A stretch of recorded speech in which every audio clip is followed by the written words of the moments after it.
Hey, welcome to For You Radio, where the gospel's for the believer and the unbeliever alike. That's everybody. I'm Craig Donofrio, pastor of the St. James Lutheran Church in Cleveland, Ohio. It's going to be a wonderful day. I am Troy Neujahr, pastor of the St. Peter's Lutheran Church in Shaker Heights, Ohio.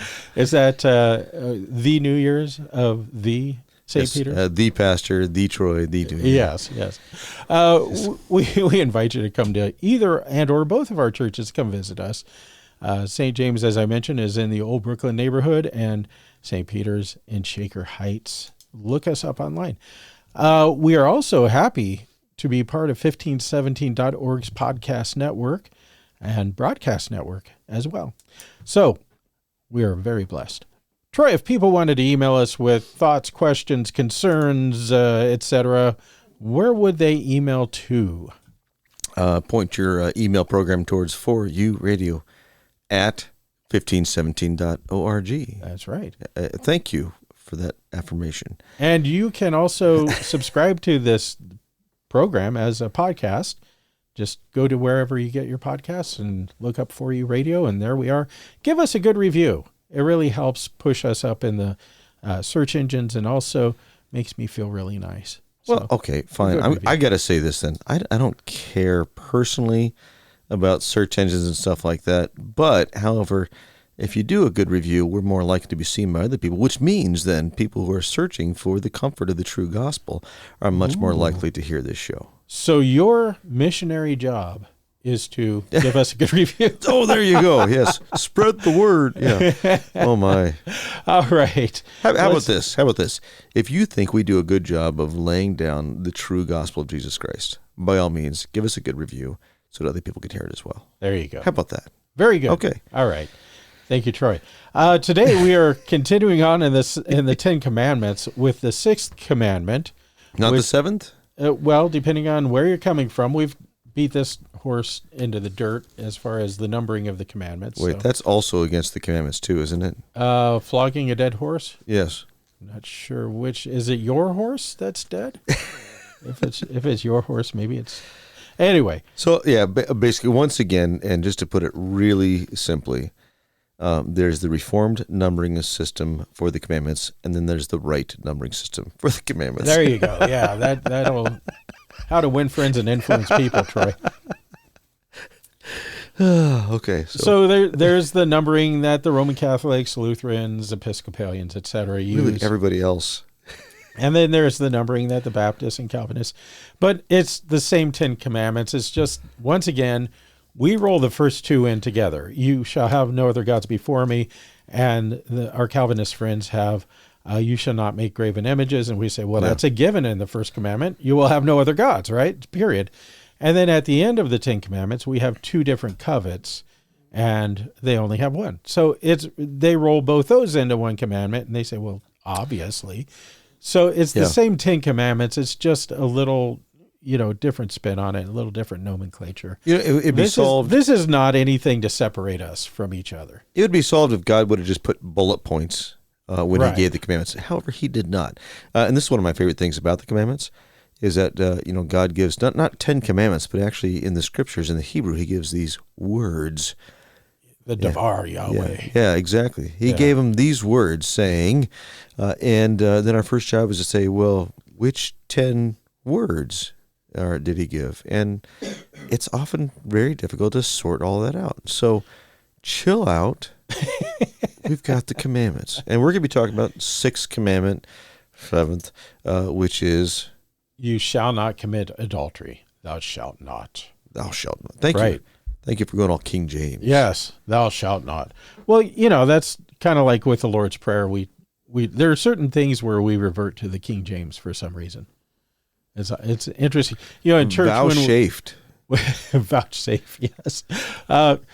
During the creed, sometimes you hear someone in the crowd say, the quick and the dead, instead of the living and the dead. That was a good movie.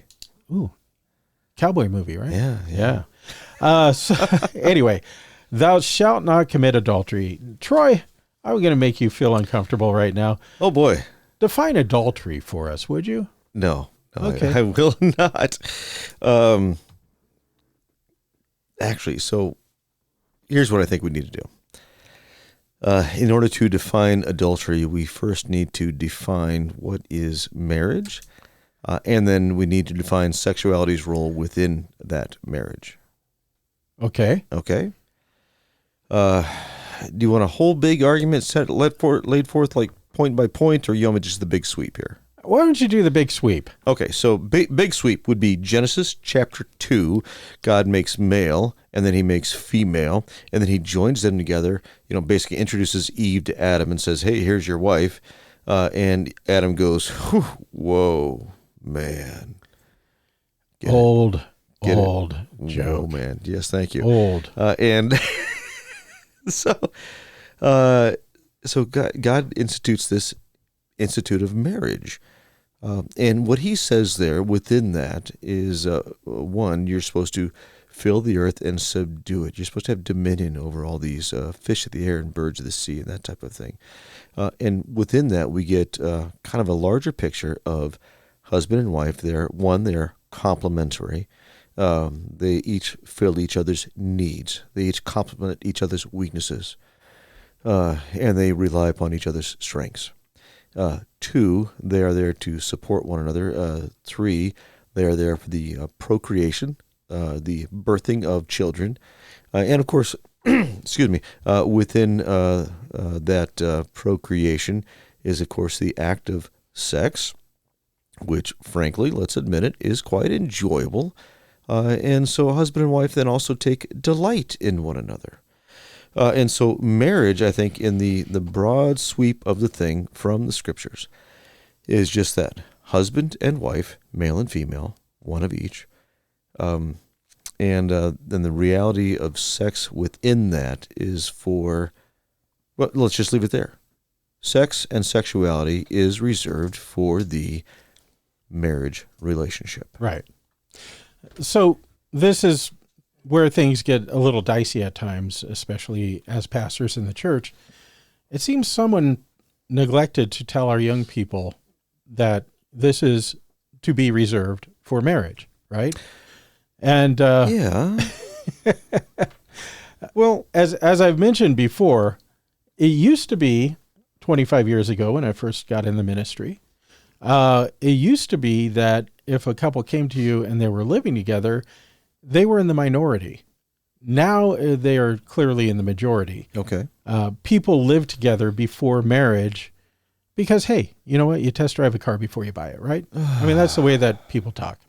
We need to make sure that we're compatible in that way. That sort of thing. You are trying to make my head blow off. I know this because we talked about this before the show, and I went totally ballistic on all of those things.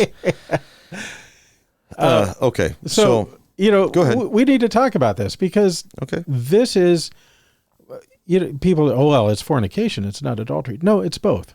It really is. Okay. So, right? yes, let me say this. May I say this? Yeah. Do you have the thought quick? Go for it. Okay. So here we go. I think the best and broadest summary of this is that 100% of your sexual energies are to be directed towards your spouse. There you go. Right. So if you do not have a spouse, you have no outlet for those sexual energies. If you do have a spouse, you have but one place that those energies are to be directed towards. Right. So that rules out a lot of stuff immediately. Yes. Doesn't it? Yeah, it does. Yeah. Okay. So I don't know where to go from there. That's really well. You said one end. thing. I want to kind of spitball off this. You said 25 years ago when you first got in ministry. Well, so 25 years ago was kind of the height of the the purity culture. Yeah, that's right. There are all those purity rings and all that kind of stuff. Yeah. And what we know and then now, I think most of those people went on to shack up. Right, exactly. So what we know now is kind of looking back upon that is that we did kind of a bad job of really describing like what I just said, like where your sexual energies are to be directed. Right. And so we ended up people with quote unquote purity rings who would ask that sort of question. Well, how far is too far? Can we do this? Can we do that? Oh yeah. And that's the yes. typical youth group question, right? Yeah. Or for that matter too, we there are some kids who grew up and said, I was so deathly afraid of sex. I was just convinced that once I got married, I couldn't even have sex with my husband because I was convinced it was such a bad thing. Yeah. And that's not appropriate either. Well, and we talked about this before we started recording, but I don't believe that God intended for us to wait until we were in our 30s to get married. Okay. When we are 16, 17, 18 years old, we are so hormonal, we're out of our minds for the most part. And I think God intended that because, look, girls in this age group, post-adolescent, they bounce back from pregnancy way faster than a 30 or 35-year-old does. Not just that, but they're more prolific, male and female, in their sexuality at that age, right? So as we get older, the testosterone and all that starts to die off, and it becomes less of a big part of your life when you're younger. That's when you're most apt to procreate. And I think that God didn't mean for us to burn with lust for 15 or 20 years before we got married. Okay. But our culture says, no. You need to have a good job, which means you need to have gone through college, and you need to do this, that, and get established and have a house and all this before you get married. And I don't know that that's right. So what you're talking about actually kind of echoes this reality of our sexual biology. Yeah. With everything from our bodies to our hormones, and also to our minds, right? Right. And so we cannot deny that we are inherently sexual beings. We are created to be sexual beings. Oh, yeah. But none of that means, however, that we are mere animals with urges that we cannot restrain. Right. So we are not only to recognize these urges, but also to, when we do not have a biblical outlet for those urges, we are to restrain ourselves. Now, here we are in our 50s, and that's easy for us to say.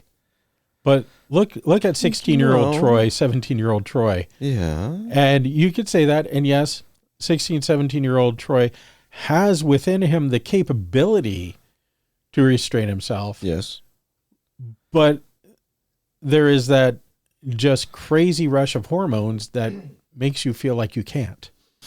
And, so I what I'm saying is, yes, our culture is messed up in every way possible. I agree. And we shouldn't have to wait until we're older to get married. Oh, no. But by the same token, okay, our kids are so immature. They're living in mom and dad's basement until they're 45 years old now. Okay, that's a whole nother topic there. Well, it is and it isn't. Our culture has messed up, and we've managed to make it so that you're supposed to wait until you're in your 30s, pretty much. No, or at least actually, late 20s. I'm going to disagree with you. Our culture would say you're supposed to wait to get married until that point. Ah, yeah. But before that point, you're kind of expected to be dating and sleeping around and living with multiple different partners at different times and such and so forth. And I guess my end point here, my end in saying all this is that I believe that from the scriptures we have an expectation of restraining our sexual energies. Yeah.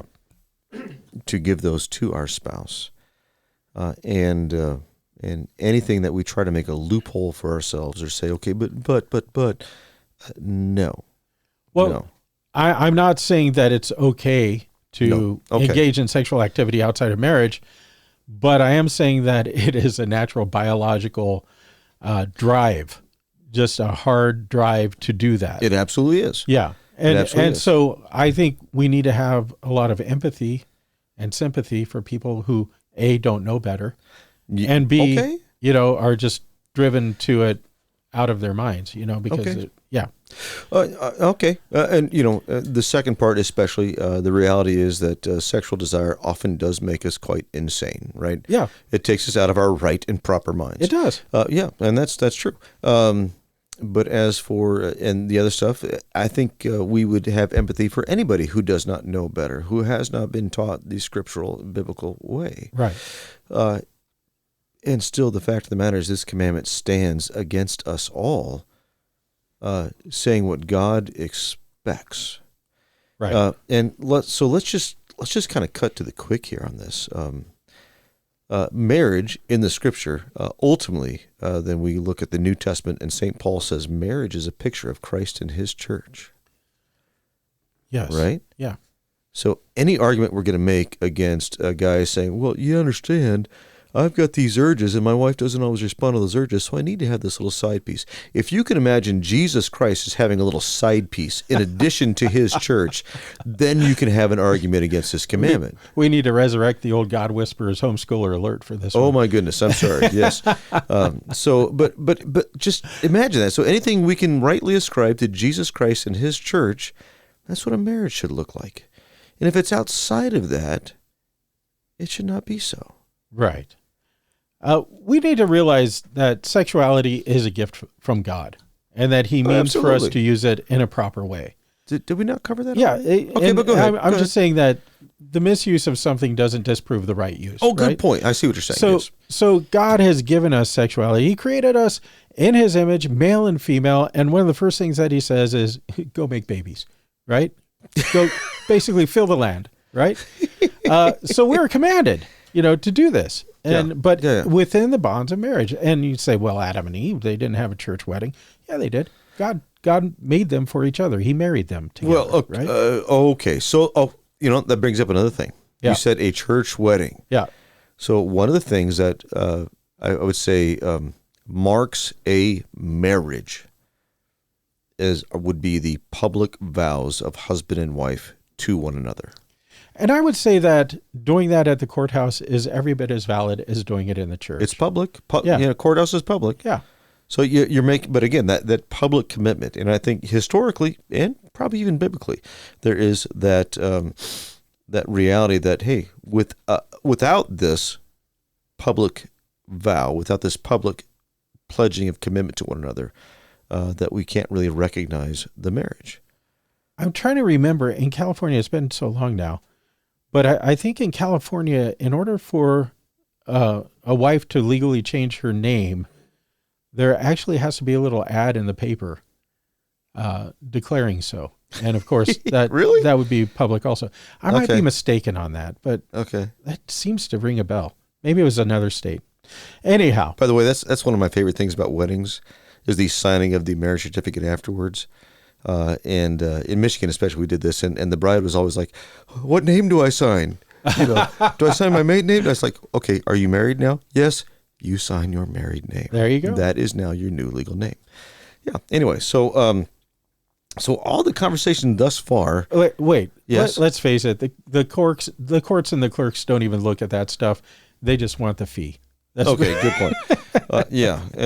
That's the reality. So, so all the stuff that we've talked about, and so we'll narrow it down once again to recap: marriage, one husband, one wife, instituted by God for their mutual support, companionship, and delight in one another. Yep. That marriage is made public, made known by a public confirmation of vows, and your sexual energies as a sexual creature, as a sexual being, are to be 100% directed towards your spouse within the bounds and confines of that marriage. Right.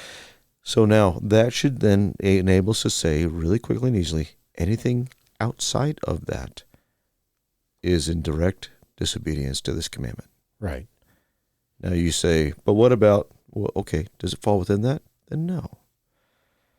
So you want to kind of list a few examples that, you already have kind of alluded to a few, like the couple that lives together and says, okay, but it's okay for us in this particular instance because, and then we as a pastor are honor bound to say, yeah, but see, you're not married.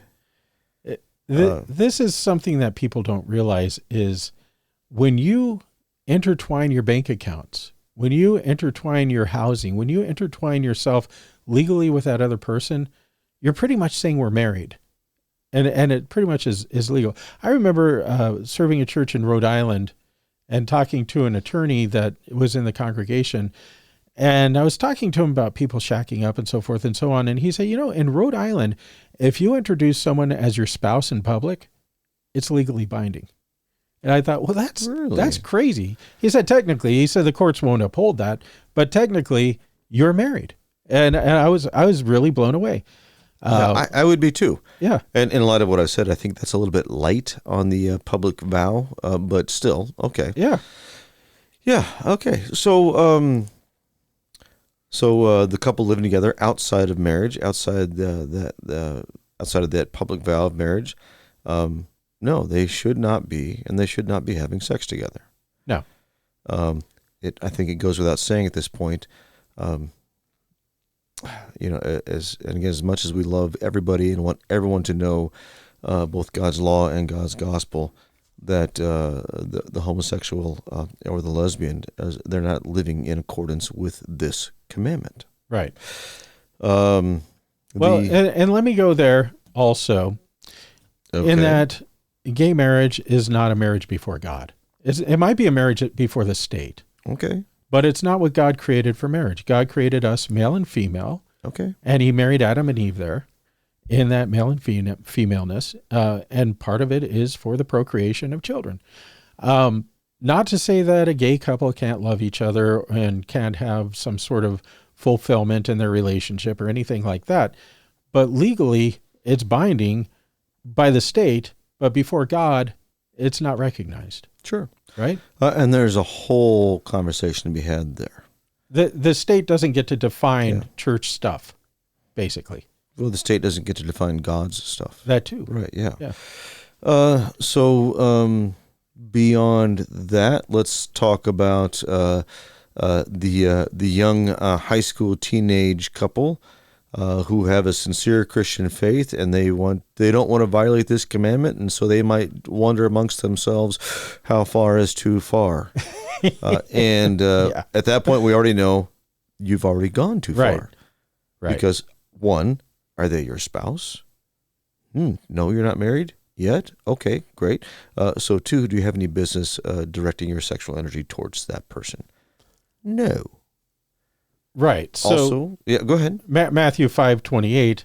Oh, good one. Jesus says, I say to you, everyone who looks at a woman with lustful intent has already committed adultery with her in his heart. So if you're asking that question, I refer you to Matthew 5:28. There you go. You're obviously filled with lust to be asking the question. Sure.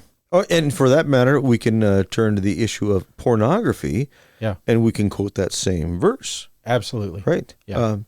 Is that your spouse you are looking at? No. And if it is your spouse that you're looking at online, there's a whole nother issue there, for crying out loud. Right. So again, this is something you have a very specific person you direct these energies towards. Right. Now,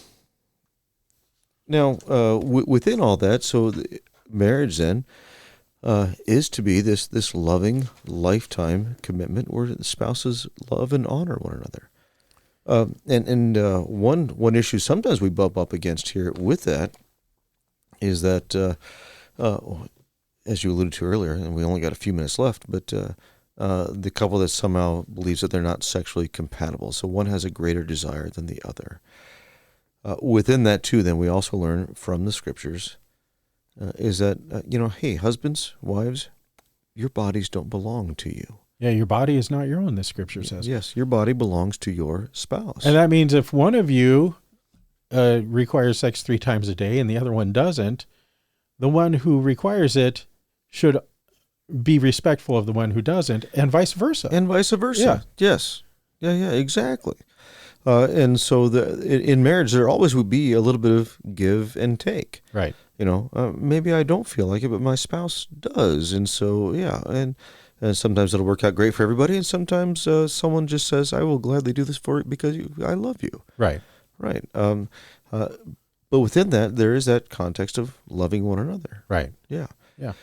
What else we got once here? again, this is, as you pointed out, marriage is a picture of Christ and his church. And what does Christ do for his church? He gives all of himself to the church, right? Yes. He assumes our sin. He assumes all of our evilness in himself, even our sexual immorality, and he exchanges it for his righteousness. Great. And point. so as we look at this, our desire is to be Christ-like. And it's easy to respect a person who is giving and who is self-sacrificing. It's much harder to respect a person who's just a taker.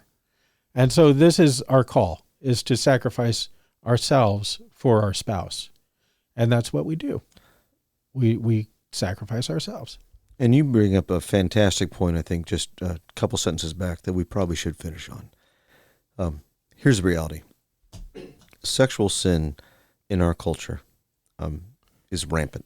Everywhere. Yeah. We are saturated with it. Every single place we go, every single place we look, every single direction we turn, it is there, tempting, coercing, all sorts of things.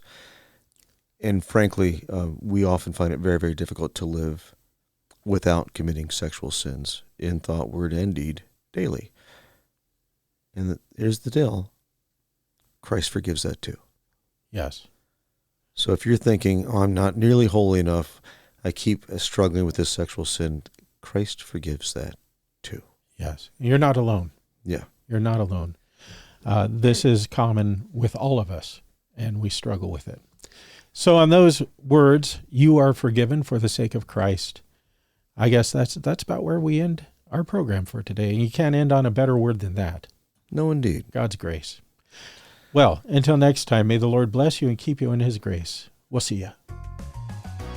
For You Radio is a 1517.org production. To listen to this radio broadcast and broadcasts like this one, I invite you to visit 1517.org. There you will also find many publications and free resources, including classes on Christian apologetics, church history, philosophy, and so much more. We are completely funded by generous donors like you. Would you consider making a generous gift to our work of spreading the gospel? Simply visit 1517.org.